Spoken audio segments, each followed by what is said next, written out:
there's going to be a little over 6 million people in the next 10 years are going to leave the healthcare workforce. Few things connect people faster than food. For me, it's the stories of the people behind the food that hit deepest. Their family legacies, how they made it through the tough times, and how they celebrate the good times. I'm Ryan Armstrong, and this podcast will give you a face behind the food. It uncovers the honest and proud stories of the fascinating yet little known sectors of the agriculture industry. Welcome to Farmstrong. All right, so this is our second episode of the Farmstrong podcast, and our guest today is Justin Fitzpatrick. How are we doing? So thank you all for joining us today. We're just going to jump right into it and make this cut straight to the point. So I'm going to let Justin share with us what he has going on in his life right now, what he's doing, what he's got going on in his career, and then we'll jump into how he got there, and then we'll move into how this all relates to agriculture. So let it rip.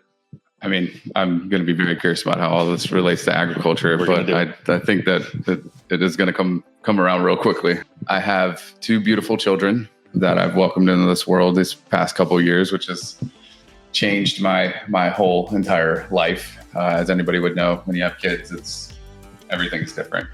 But I am currently right now, I'm working for an online medical school, and I work in the career services department where I oversee quite a few teams that help place all of our students in healthcare jobs after they graduate. We have been in an incredible surge since the pandemic has happened. And we're currently right now working on a class of students that is a little over 10,000 who have graduated from our school. So we have a lot of students that we have to place, and our typical standards for our accreditation requires us to place a little bit over 70% of all of our students. So 7,000 people that we have to place this year.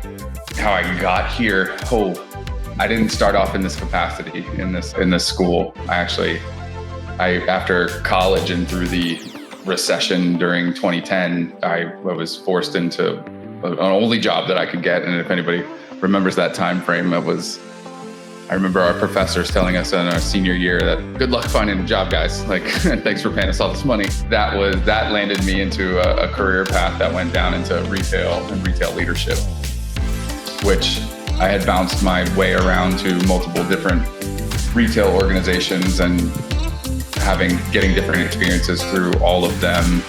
I came across this opportunity with the school through just going above and beyond from a customer service perspective as a leader for someone in a really hard time of need.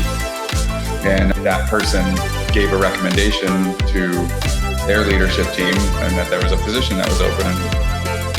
I interviewed for the job with an online medical school that's a call center that helps place students, and I've never had any experience with anything medical or schooling or call centers or placing people. But yeah, I got this job, and I remember the director who had hired me, she told me I had 90 days to figure it out, or they were going to get rid of me because they never hired anybody from outside of the organization as a manager or as a leader.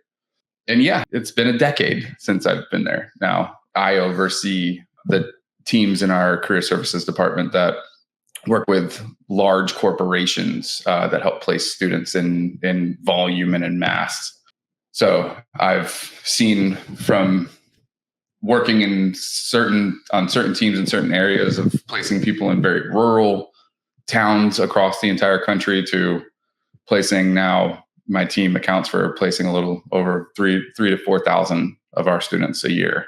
And it's been a wild ride. It's definitely been a wild ride, but we are extremely successful at doing what we do. And the business models that I've been able to build and create for our teams has given us platforms that we can place our graduates on an extremely high level and at a very fast rate. So I know agriculture has a lot to do with every part of every industry everywhere. And I mean, you got to be healthy, right? And that's where healthcare comes in.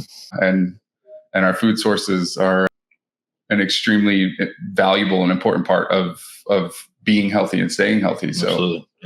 it's a little bit about me. I'll turn it back over to you. A little bit. Yeah. So I'm interested to hear about, your placement in the rural areas.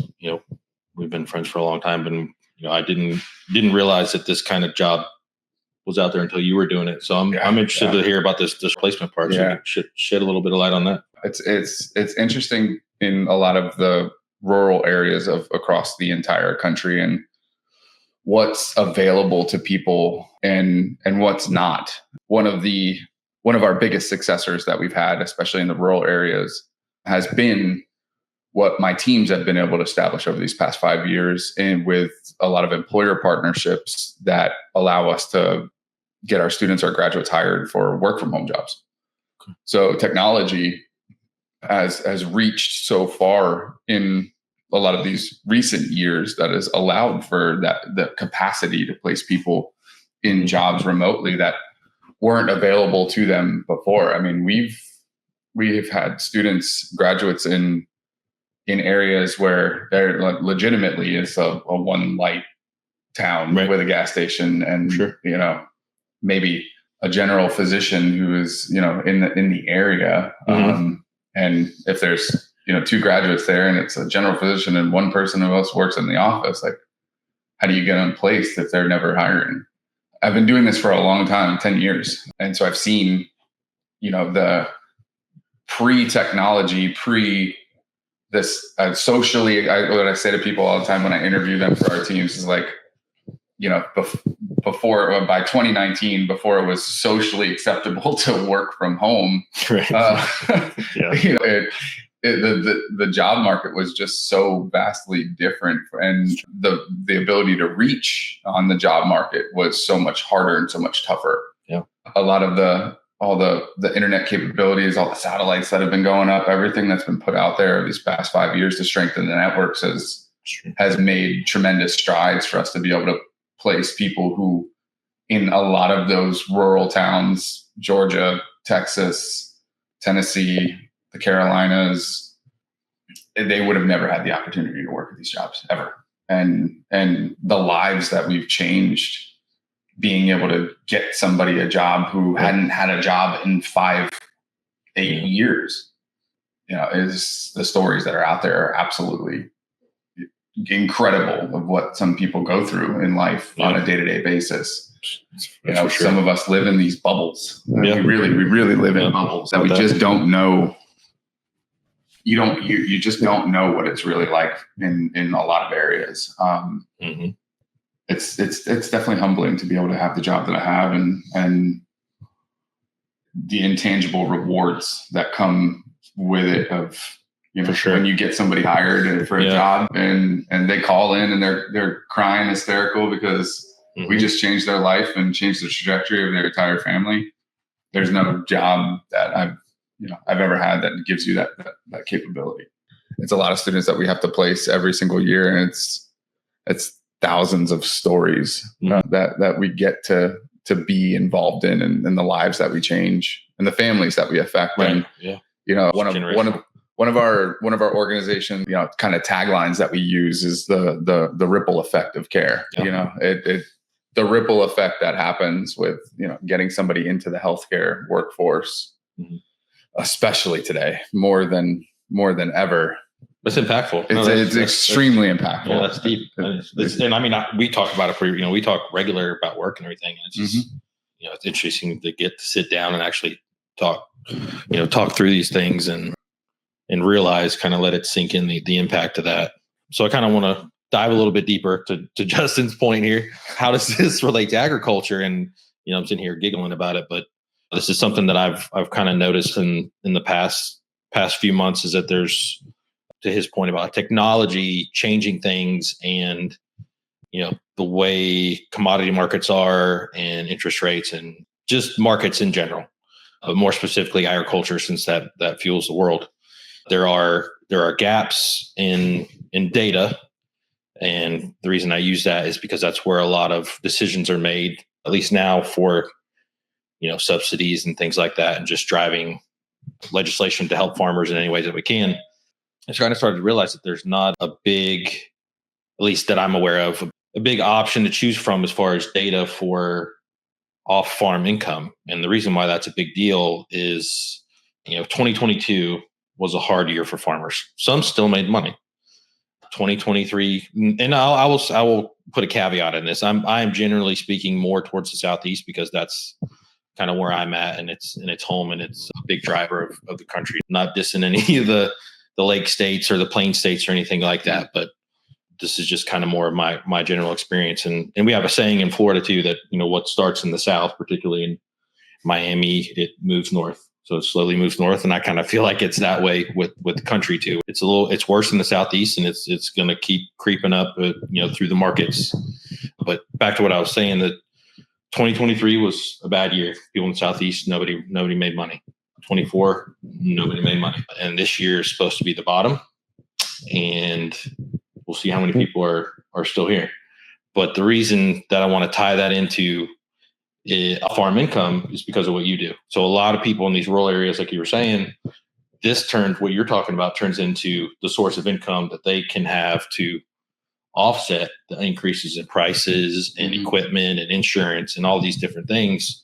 So that's kind of where I wanted to go with this. And I want people to understand how close they really are to their food when they're dealing with healthcare or a doctor or a nurse or a hygienist, or it's not going to be everybody, but I feel like there's a lot higher percentage than there ever has been that are related to that. But that's why I think it's more importantly, I wanted to start this conversation because I don't think there's a lot of research or data that people are paying attention to.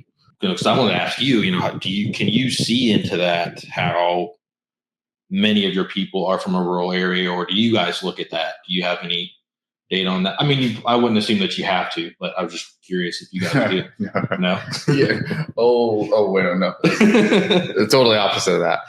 Is it? It's very diving everything? Yeah, where we like to report everything. Over report. Yeah. You can if you can think of a way you want a report to look, or what you want to pull, we pull it real quick. Good. Figure it out real quick. I'd be interested. That's something we should look at and see. I'd be interested to see. I don't expect you to know it offhand, but I'm just saying, for conversation, I'd be interested to see that kind of, the demographics. Of like how many, even like people who you pull, like you're talking about kids. So how many kids are from farms or rural areas that are going to college, go to your company, get placed, and can even move back remotely? There is a city in, it's funny that I was pre-planning for this year that I'm in, this school year that I'm in. This school year, somehow it was like their marketing hit Albany, Georgia. Really? From our admissions team. Really interesting. Okay. A couple of years ago. So it increased, or like 10 times? So for a simple breakdown, Georgia, the state of Georgia right now holds the most students that we have who've graduated from our school this year. And the population that we've had out of this year was a little over 1,000 students. Yeah. For some reason, 200 of them have come from Albany. Well, I can tell you that's kind of what I wanted to tie in. I'm so happy that this is tying in. So that's where, you can talk to bankers and bankruptcy attorneys, and they're going to tell you that they're doing about one a week since January. And that's just this year. That's not last year. So, and that's, again, back to the data thing. I don't want to make an assumption. I don't want to assume that it's related, but I would think that just based off of how dire those economies are because agriculture is struggling, I would imagine that does play into a role. Because there obviously, COVID and things in the past, it could be population increase too.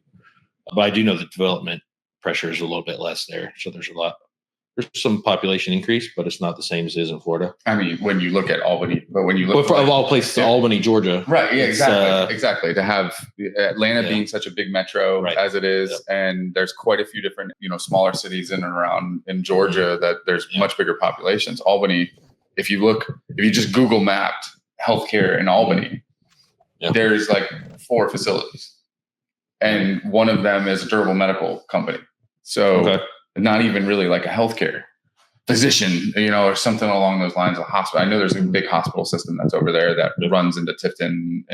But yeah, like even that in itself, it was like, how did we get 200 people out of Albany, Georgia? I don't know. The population there is, I don't want to. It's got to be. I don't want to misquote, but it's such a small little area that it just didn't make sense. We actually put people on the ground in Albany before the school year started to have students come out and graduate, to go almost like from a business to business perspective of what jobs do you guys anticipate having in this community from a healthcare perspective? Because we want to know, we're going to have 200 people. And as I said earlier, our standard for placement rate is to place 70% of our students. We don't cut corners, and we don't fail.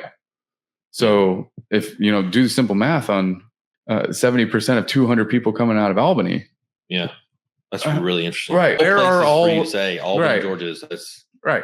Yeah. I'm up there all the time. I was just up there a couple weeks ago.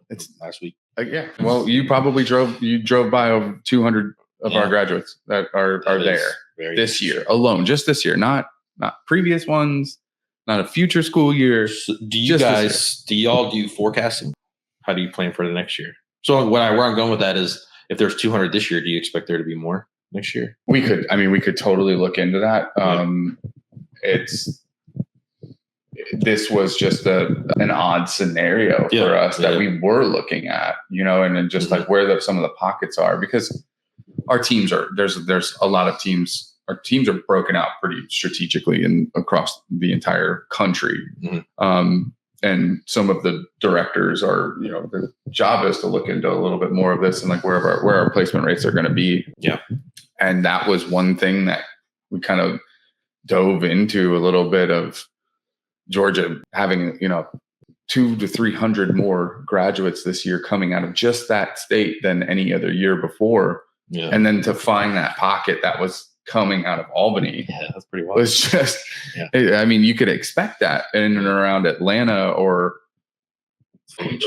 all of the area around Atlanta. Like you could expect that territory, that amount to grow. And our company is doing an incredible job from a marketing standpoint. We're exploring, many different options and growing horizontally into in this industry. So plus, like I said, 100,000 alumni, that's a lot of people that can help market for you. Word of mouth, is the best marketing you're ever going to get. So we get a lot of people who come to school with us. And I haven't checked up yet on where we're at with the placement rate there. That's really like, and how many are still get over of all places. It's Albany, Georgia. Right. But it's not a knock on Albany. It's just very interesting. That's just one. That's just one that we've been really interested in, like that we were interested in coming into this year. There could be others there that we're just not really aware about. But from a density standpoint, I get on the phone with Fortune 500 organizations every week, and they are asking for us they're hiring classes of people, 100 people to start every other week until December. Yeah. And they love our students. They do. They absolutely love our students. So there's always different scenarios that come up where I'm looking into different territories and like what those densities are and how many we have, because a lot of organizations don't hire out of all 50 states. Funny enough, most organizations, due to operational licensing, tax laws, they operate in a core set of about 27 states. So there's a large amount of states that actually most organizations will not hire from a work from home perspective. Okay. That's interesting. Even my organization that I work for, then we almost mimic a lot of the same organizations, because some of the laws are just so tight from an operational standpoint. Even some of the weird ones that like how they pay people. I believe Maryland's the one that has the law in place. If you were working for an organization that you could bonus on or make bonus money. Where you're making the bonus money from? Right. But the moment that you achieved at that time frame, Yeah. that you hit the bonus, you have to be paid on it. And so there's so many organizations from award. Most companies can't do that. You know, absolutely. When anybody who has in bonus eligible roles or commission based roles and stuff like that, how does the employer just be able to come up with those funds at that moment in time with zero time to verify that you actually did it and then get it paid? Right. It's just impossible. So there are some crazy operational laws that are out there that every state has very different from another. Yeah, back to the bubble thing. The bubble, right? Exactly. You just don't think about. Right. Sorry. So, shout out to Tiana Marks, the guest on our first episode. She shared something on LinkedIn, so I wanted to share this. It says that the USDA reports that 84% of farmers in the U.S. have jobs off the farm to make ends meet. 40% of farmers work 200 plus days off the farm, essentially another full-time job on top of the job they actually want to be doing. How? Yeah, that's what I mean. How? Well, I mean, you get to you kind of get into a pinch, right? Where so kind of what we were talking about this morning. Mm-hmm. I get a lot of pushback from people outside of the Southeast saying that this is similar to the 1980s farming crisis because the interest rates aren't 30% or 21 or et cetera, whatever they were. So I do want to take a second to try to explain that to people what the difference is, because it really is very similar to it. And math is math. Make these numbers work. Yeah. So the difference now is that equipment back then was much less. So say it's $30,000 for a tractor and you got 20% interest. Okay. You do the math there. Now you have a $500,000, $600,000 piece of equipment, or you got a cotton picker, it's $1 million plus. Now put 10%, 8% interest on that.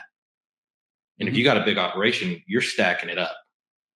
And then you got trucks, and then you've got whatever else it may be, and your utility costs and things. So it may, just because it's not on the news and they're not telling you it's the same, in my humble opinion, it is worse. And if you ask a lot of people, they will tell you that. And one of the big reasons for that goes into it is also because of those high costs, the barriers to entry are extremely prohibitive. I do not like to use the I word. I don't believe in impossible, but it's very, very difficult. I still think I think of like I swear I saw this funny video posted on social media. It was like kids these days talking about buying a house, and they're like, the librarian lives in a 5,000 square foot home because they bought their house back in the 80s for like 18 raspberries. Like, you're right. It's that everything cost so much less back then. So you everything, but that was everything. That was all of it, not just equipment, right? Yep. Everything was cheaper. So of course your net, and yes, for everybody, yes, everybody made less money, but the amount of money that they made in conjunction with the cost per living was a much wider range. They had more money in their pockets. So it's just, I think it's a point that needs to be discussed and it needs to be brought up. I think it's obviously, I believe it's very important to everything, but I do feel like this healthcare aspect of it is something that there needs to be a little bit more light on it. I think it's really important. It's important in general, but I also, the other way I wanted to tie this to agriculture is mental health. Right. Oh, I mean, farmer mental health is something that I feel very strongly about, and it's not getting any easier. Let's just call it what it is. It's harder. And even with social media and these things, it is still an isolating job. They miss a lot of things. A tractor breaks down, a cow gets out, a cow's sick, you name it. And they miss their, baseball game. They miss a PTO meeting. They miss a play. And then, it just kind of snowballs from there. But, that's healthcare plays a very serious role in it. So that's kind of how I wanted to tie that together. So I kind of want to, what are your thoughts after kind of sharing that little bit of insight from my side of the fence? What's your thoughts for your side? Of course, it's a fence. Farm life. Pun intended, I guess. Mental health is something that, even people didn't talk about. When we were kids, we didn't talk about mental health, and definitely And our parents used to be so hard on us, like, and all the things that were not acceptable to them when what they didn't talk about when they were kids. Sure. So how much, generations have changed. But that's an interesting point, tying how you've tied those two together. Your approach to this and where your aspects are with health, with farming. I'm on the healthcare side. Yep. And I think what is estimated that there's going to be a little over 6 million people in the next 10 years are going to leave the healthcare workforce. While the baby boomers, as we know, they're there from a retirement standpoint. They're the ones that are still not retired are ones that like my dad who can't retire just physically because he has to, just keep going for his own mental sake. The man is a legend. Yeah, he is. He also sees financial gains from it than he's ever done before with the work that he does, because there's nobody doing the type of work that he does. And so, people will pay an arm and a leg because there's the skilled trades are just not there anymore. You see 6 million people leave the workforce, and there's only anticipated to add about 1.2 million people going into the healthcare workforce in the same time frame. So, like quick math there on the deficit of who from employees in healthcare is insane. And if it's that in healthcare, like we were talking about this morning, I think it was on Saks Realty, the Realty channel. I watch on YouTube for a lot of my real estate information. They were discussing the amount. I don't want to say the wrong numbers, but it's a drastic number of people in America that are going to step out into retirement and be in need of retirement homes, which I'm sure that in some way is going to fall into your purview for sure. So, I mean, what I'm getting at is that's going to reach into everything. If it's healthcare, I mean, it's going to be millions and millions and millions of people that are going to be stepping out of the workforce. So, I mean, if we don't do something now about the farming industry and getting them back in a financial aspect to where they can operate, and we're going to be, and from America's standpoint, we're going to see a lot less food. Yeah. And then we're going to see what we all will also see is it's already crazy in the past 5 years how much cost of food has gone up. I can't imagine what that's going to look like in 10 years from now. It's not going to them. Right. And then at the same time frame, while there could potentially be less food, there's going to be a lot less healthcare workers in the industry. And imagine what those lines are going to look like when you need help. Well, and I mean, back to the healthcare part and relate to agriculture. I mean, it's an extremely dangerous profession. Yeah. When you're in the field, it's very dangerous, and you can dissect that how whichever sector of the industry you're working in the field doing. But I mean, let's just talk about the stress, heart attacks. Yeah, stress is the worst thing for your body. Period. That's going to cause a lot of health issues. And we're not talking about getting kicked by a cow or whatever else may happen and does happen. So, I think this is a really important conversation to have. I'd be interested to see kind of your perspective and see where the Albany, Georgia stuff comes from. That's 200 students, right? Yeah. That's 200 students who are anticipated to graduate just in that area from our school. We have over 10,000 this year. Yeah. We've already placed over 5,000 of them. Yeah, that's crazy. Yeah. Oh, so I remember one thing I wanted to talk about. So let's just give a little bit of background. So when did we meet? Was it like 8th grade or was it middle school or was it high school? Middle school. Was it? Well, you had moved from Tampa to city boy. You moved from Tampa to not Tampa. Well, Tampa wasn't really a city. Okay, and now let's kind of call it a city. Let's be fair to the people that are listening to this in 2025. Tampa was not Tampa as it is right now. No. It was, minus maybe plus or minus 5-10 million people. Yeah. So I'm from Brooksville, and US 41 was a 2-lane highway. It's now, I believe it's 6 18. Or all the lanes. Yep. That's all the farmland they sold to make that road wider. Yeah.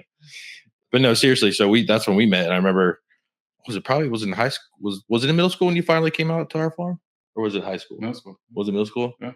Yeah. So I just want to give Justin a hard time here because he gave me an absolute racket growing up about wearing Wranglers and boots.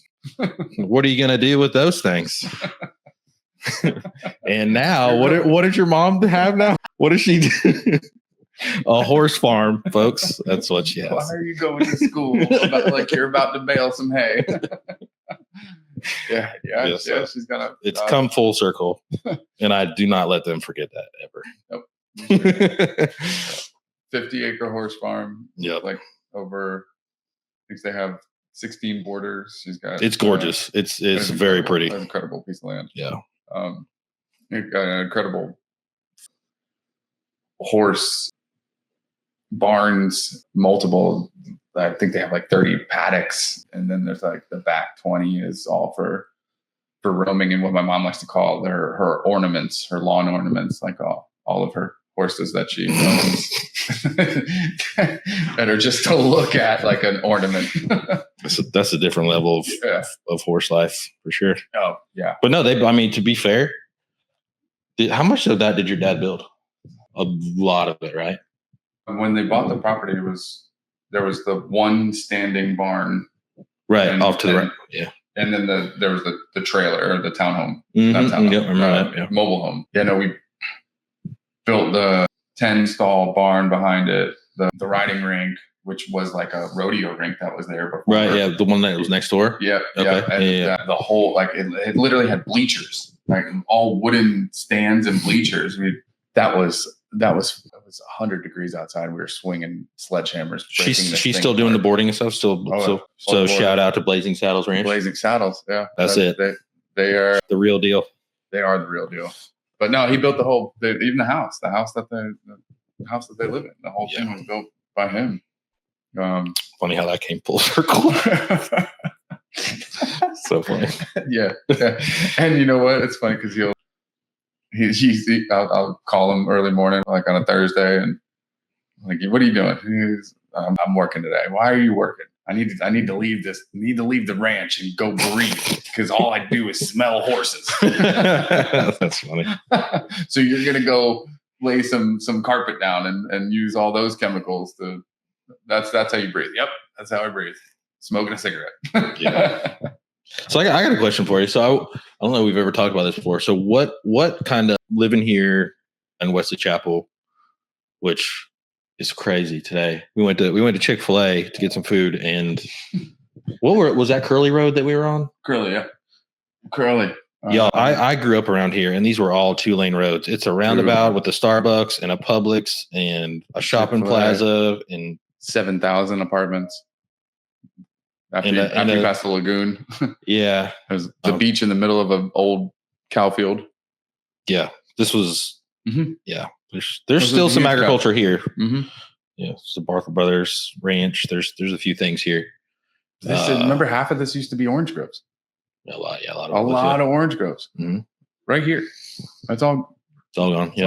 But no, so I wanted to, what is kind of being here, on a daily basis is just what's your perception of agriculture, going to the store, is it not like, what are your thoughts? I want to get into kind of in the head of the consumer. From your perspective. I mean, you can tell, you just know there's something else that's driving the pricing and the increases, besides where shopping is a pleasure, is also where shopping is the most expensive, and how they control their pricing, which is insane. That's not to say that we don't shop there, folks. I've got one right on the corner. Yep. Take the golf cart there. Load up the golf cart with as many of those bags as I can. It's almost a rite of passage when you move to Florida, right? Oh, yeah. Join the Publix cult. Do the Publix cult, for sure. Pub subs.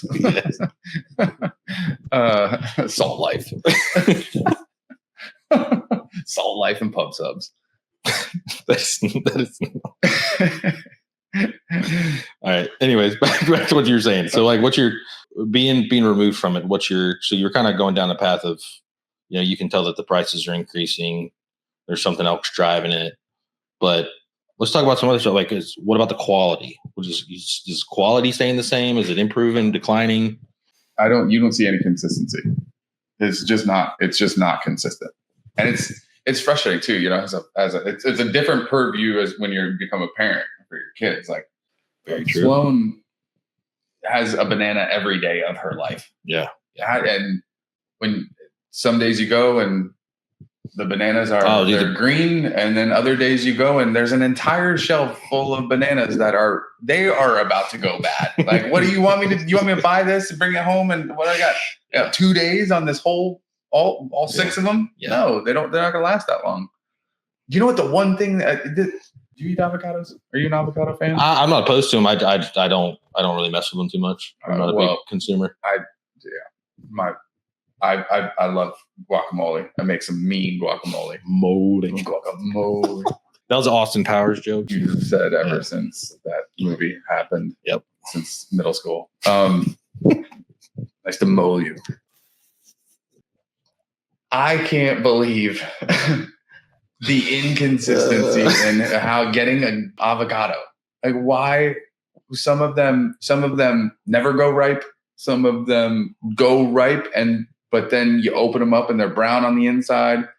Mm-hmm. Then sometimes you get some good avocados, and others you get more bad than good for sure. Okay. And I mean, avocados at Publix used to be, it was like, $5 for $3. Now they're $3 for $5. And the consistency is just terrible. Definitely from the consumer side of it, it's disheartening. But then, and you're paying more for it. And you're paying more for it. What are you going to do? Like, you don't have a choice. Yep. You don't. You can. I mean, you can choose not to buy those things, but then you can also choose not to be eating healthy food. Yeah, I mean, in Florida, we're blessed to have we have an abundant growing season just based on our climate. We've got the EAA, the Everglades Agricultural Area. I mean, that place puts out amazing products of food. But I think, to your point, to bring this up, I think that people need to realize that even here, there are some things that we cannot grow year round. And the way that this works is producers and companies and the like set this up where I call it, they will chase that crop seasonally around where it can be grown to be able to have you go to the store and have it there at any given time. Right.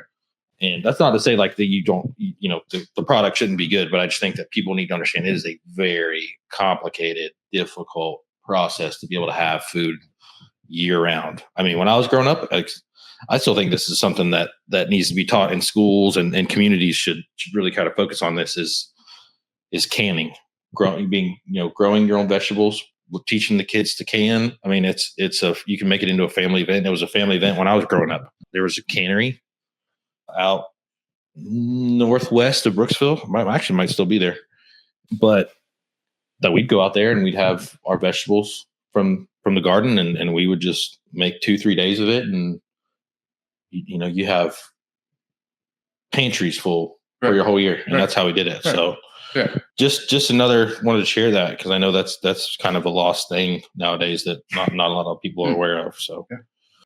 My parents these past couple of years, just with the pricing increases on meat, they've connected with one of their local farms, and there you go, buy a cow, when they're ready, bring it to the butcher.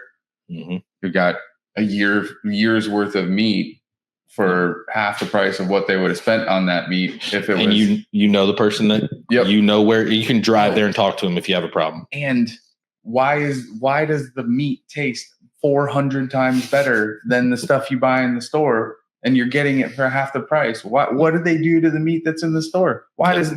We had, you got to try it though. We had some meatloaf. The meatloaf we made last night is from, all right. Yeah. We'll get on it's that. Like Kobe style.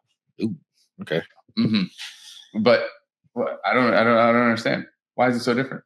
And then you don't know until you know. Mm-hmm. Well, that's why I was getting to it with the canning. It's like you can go to the store and you can go get them BOGO, but I promise you, if you go get it out of your pantry and you can eat as much as you want and that stuff's fresh, it's the real deal. And it involves the kids.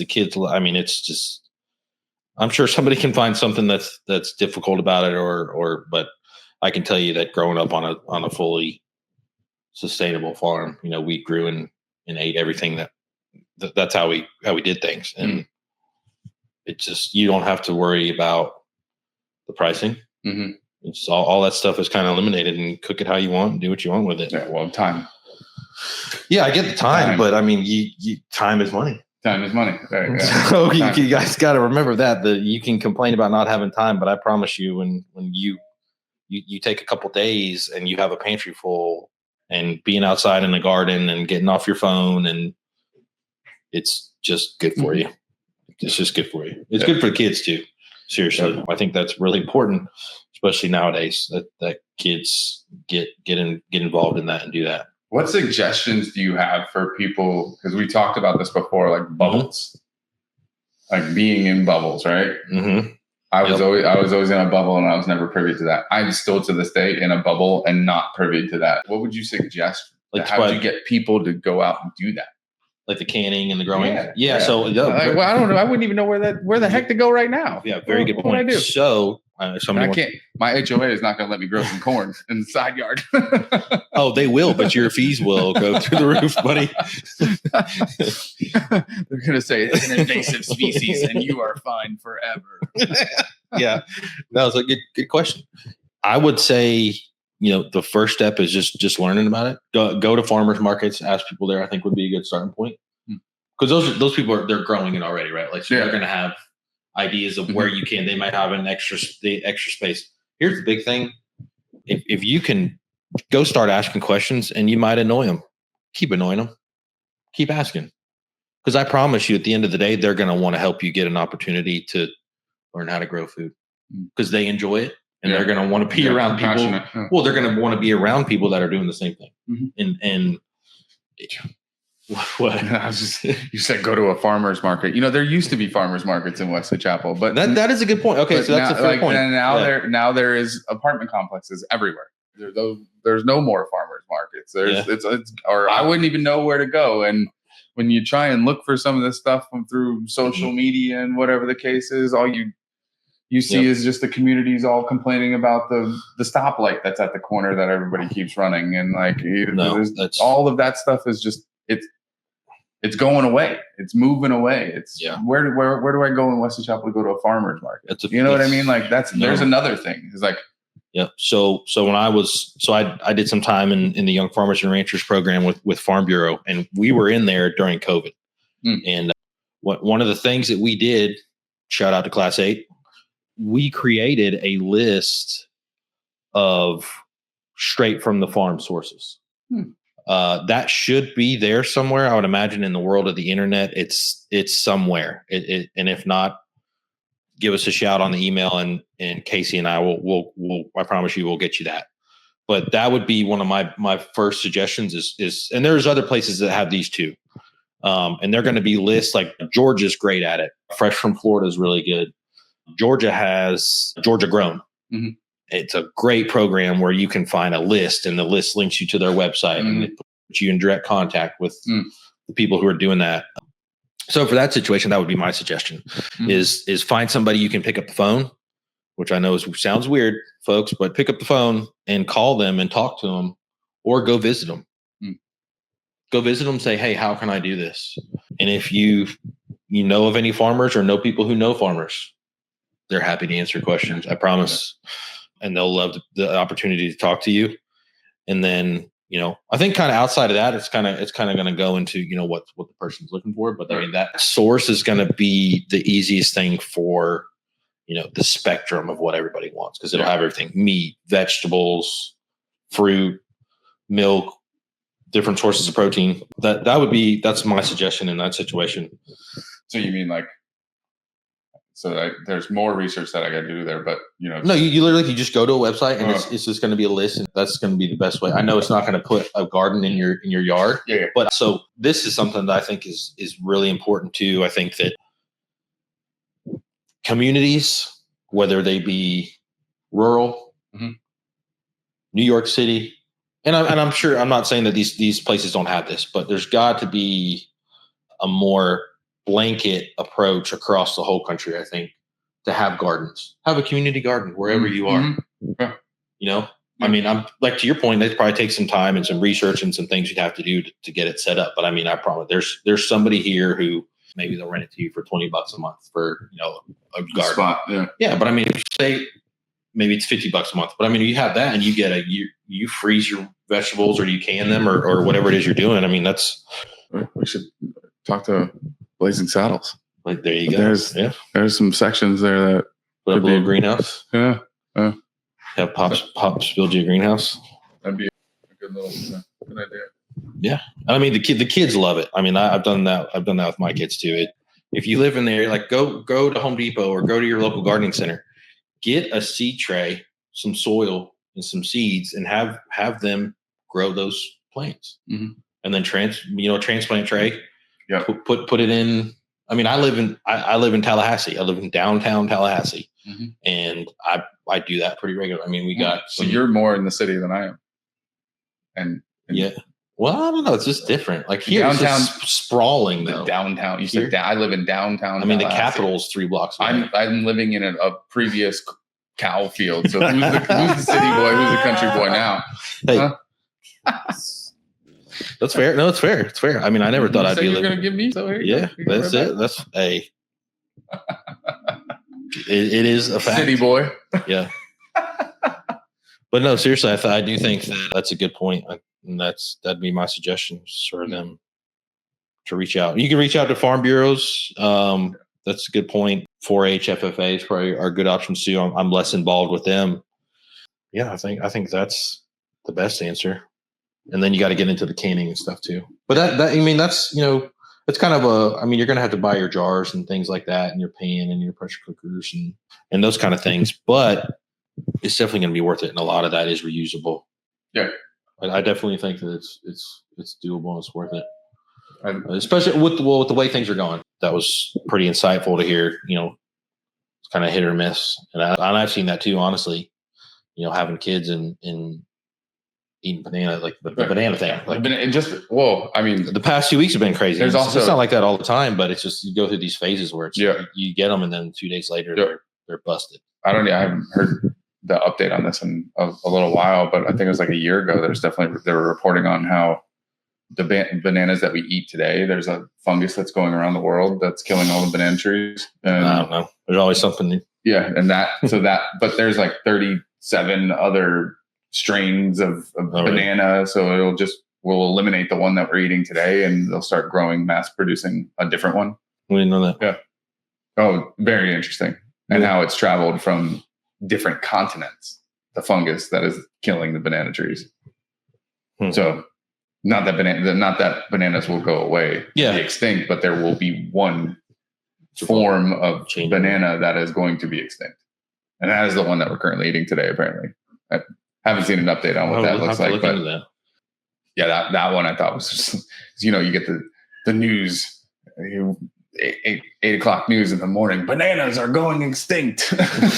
Here's the real story. That's why I try not to watch this.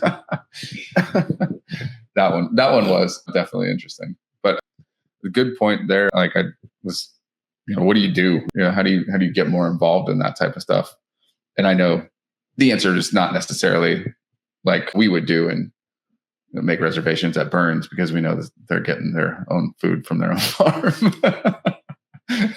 Burns.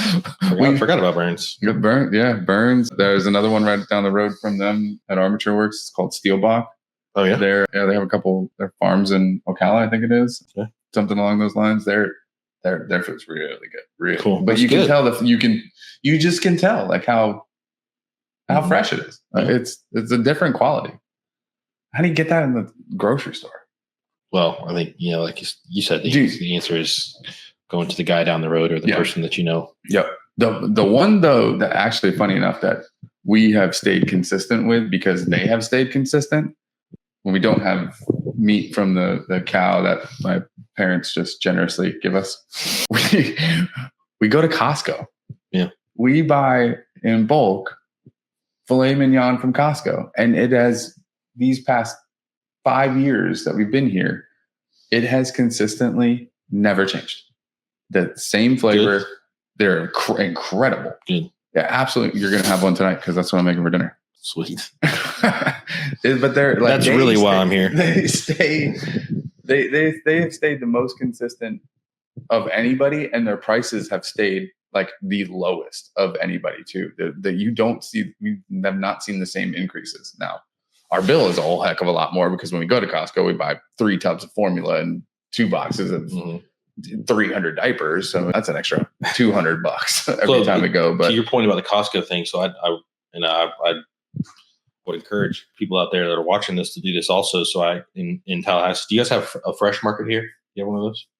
Fresh Market. Yeah, Fresh Market. Is that just the name, or is it the Fresh Market? The Fresh Market. Anyway, we have Fresh Kitchen. No, it's the Fresh Market, and then we have one in Tallahassee. So there's Publix right across the street, and I went and I got some ribeyes from Publix. I got some ribeyes from the Fresh Market. They were different. I didn't look at the sources or anything. I just got 2 of the same steaks, same everything, and I cooked them, and there was a substantial taste difference. Oh yeah. And it was pretty. Now, mind you, I grew up in farming, and I'm very passionate about it. But I was like, how stark the difference was. Mm-hmm. That's not to say that they didn't taste good. That's not what I mean. But there's a taste difference for everybody has a different taste preference, and that was a very enlightening thing to see that how much the taste difference was. Oh yeah, yeah. Sure. From sourcing, wherever they're coming from. You have heat up some of the meatloaf from the ground beef that we have from the cow from the guy down the corner. You'll see. I'd be interested to see who it is. All right, so let's switch this up a little bit and have a little bit of more of a casual, fun conversation. What's your favorite country song? Sick.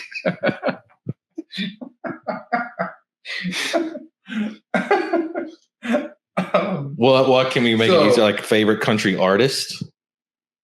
All right, this isn't real right now because I don't listen to country music, so this is purely he's put me in a bad place for everybody who's going to be watching this.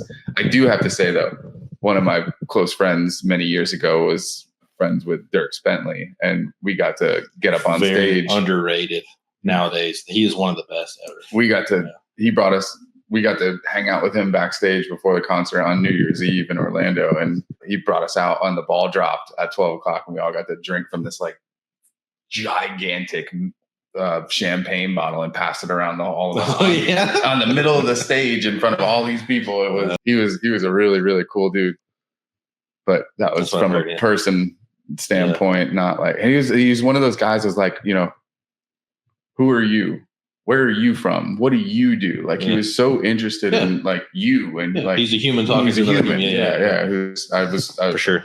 It was really cool to meet him and his family, and I think that was right when he had his son. Yeah. So it was like I saw him as a little baby. That was really cool. Now what's funny is that you've seen like I'm a big EDM fan. I listen to lots of electric dance music. I don't listen to country music much, but there's a lot of incredible DJs that are out there that have been mixing in some different country songs into the electric scene. We've heard it. And it's the lyrics. Some of it's all right. Some of it's pretty good though. Right. You're like, some of it's all right because I'm a country guy, and I'm like, I'm an EDM guy, and we're both on the same page that it's kind of all right from 2 very different perspectives. Very true. Very true. What's your favorite EDM beat? Yeah, exactly. Just shut your mouth. I mean, it's going to be cliche, but I would say Avicii. The man's a legend. He's absolutely legendary for sure. Yeah. Sucks that he's still not here these days to be able to keep doing that music. But it's tough, man. Yeah, the world is a tough place. Yeah, very much so. All right, so I guess we'll kind of wrap it up a little bit. Is there any, new thoughts or things that you want to share about healthcare and agriculture as they relate to each other post conversation? All of us as a collective, as a community, as the United States, it's too much crap that's out there. It's just how everybody in the media is focusing on the things that they keep focusing on. Politics, don't get me wrong, all the stuff that's going on in the Middle East and the wars and all of that is absolutely terrible. It's tragic, and nobody should ever be at war. We got a lot of problems. hear that. We were having this conversation last night, actually, about the way the world the way that the world is changing, and we are becoming aware of our influence on the world, and the roles that we have played in events that have shaped other cultures and other lives is very, I think heavy is probably a pretty appropriate word. So I think to your point, our generation, I had this conversation with my mom. If you stop and think about it, we went through cell phones, internet, pagers before cell phones. Excuse me. Nextel beep beep. No. How about that? But no, I mean, you got that, those things, 9/11, COVID. The recession. The recession. The recession. Yeah, absolutely. Social media. Yep. Social media. Yeah. So there is a group of people coming up. I'm going to be a little partial to our generation, but I think there's a group of people coming up that I've seen a lot. I don't want to say we've seen it all, but we've seen a lot, and we've been through a lot, so we care about it a lot. And I think to your point, they're tough, but I think they are changing for the better. It's been a long time, but I think there's a generation in between seeing an attempt of assassination on a president too. We got to see that as well. Then we learned about that in history when we were in school. Yeah, I can remember. You know what I mean? Remember where I was when the recession, broke. I remember where I was when 9/11 happened. Yeah, we were in high school. I remember where I was when they locked everything down. Yep. Like, you remember where you were when you created your Facebook account? No. But seriously, those are all. If it wasn't, you were the one. You were actually the one. You were like, remember, because there was MySpace. Yeah, and you were like, you should take a look at this one called Facebook. Yes. It's like a interconnected thing for college students. Well, that's how it started out. Like, so you list your school, where you went to school. Yeah. I'm like, what is a Facebook? Go Gators, baby. Here we go. I'm done with this podcast. So you're gonna end. Anyway, sorry, I didn't mean to we went off on a serious tangent. Asking me about my country music. Yes. Throw the gator chomp in there. Oh, geez. Don't you do it. Anyway, so back to what you were saying. So anything to take away from this as far as? Oh, it's tough. It's tough. Yeah. The industry that you're in, the industry that I'm in, and both of our industries support every person who lives in North America and then beyond. Mm-hmm. And they're both in a trajectory that is not positive for us in the next 10 years. It's just not positive. It is absolutely going the opposite direction. Everybody, social media platforms, media outlets, everyone's focusing on so many different problems and things and stuff that's irrelevant, when there's other challenges that we are all going to be facing. That are going to be very dramatic. If our food sources are limited and continue to become more limited, and our healthcare system continues to be fractured and collapsing, both at the same time in the next 10 years, just hope the powers that be are really working on this behind the scenes if nobody's talking about it. That's what I really hope to accomplish with this podcast, is just, let people know that we're all in this together. We're all human. And that's really what's going on here. Yeah. Don't let other people tell you what somebody is or what they should be or how you should think about it. Go talk to them. I promise you, they have the same things they want to go home and sit down with their family and eat. And that food came from somewhere, and we all play a part in it. I mean, food is where it's at. So I just want to give a shout out to Justin and his wife, Michelle, and especially for Michelle for giving us Justin for this time today. Okay. So I don't know where I would be without her. Remember, every day is a good day, and thank y'all for your time. Thank you all sincerely for connecting Field and Fork with us today on Farmstrong. Never forget that every day is your God-given opportunity to change the world. Please let us know your questions or guest suggestions at farmstrongpodcast@gmail.com. A special thanks is due to Casey Brown with Teal Hat Communications for producing this podcast. More importantly, we want to thank you for investing your time in this podcast and taking the time to connect to the agriculture industry. This is a Farm Strong podcast. Work hard, be honest, speak proudly.